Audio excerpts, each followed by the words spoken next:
నిజాం సాగర్ లో ఈ వరద ఉధృతిని చూసి గేట్లెత్తి ముందుగానే నిజాం సాగర్ ను ఖాళీ చేసి ఉంటే బ్యాక్ వాటర్ లో ఇంత నష్టం జరిగి ఉండేది కాదు. అటు ఇంజనీరింగ్ లోపం ఉంది, ప్రభుత్వ వైఫల్యం ఉంది. నిన్న ముఖ్యమంత్రి గారు ఇంత వరదలు వస్తుంటే వీడియో కాన్ఫరెన్స్ పెట్టి అత్యవసరంగా రివ్యూ చేయాల్సిన ముఖ్యమంత్రి ఆయన మూసీ సుందరీకరణ రివ్యూ చేస్తున్నాడు. ఇవాళ పొద్దున్న లేచి ఆటల పోటీల గురించి రివ్యూ చేస్తుంది. ఒక దిక్కు ప్రజల ప్రాణాలు పోతున్నాయి, తాగడానికి నీళ్లు లేవు.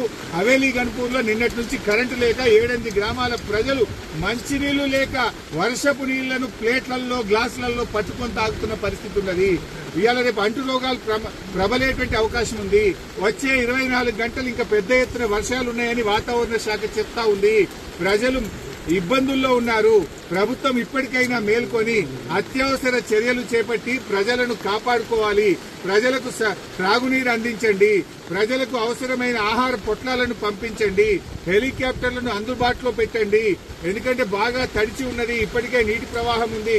ఇంకా వర్షం ఏమన్నా కొద్దిపాటి వర్షం ఎక్కువ పడ్డా కూడా మరి చెరువులు గాని తెగేటువంటి ప్రమాదం ఉంటది కనుక అన్ని జాగ్రత్తలు ప్రభుత్వం తీసుకోవాలని చెప్పి కోరుతా ఉన్నాం.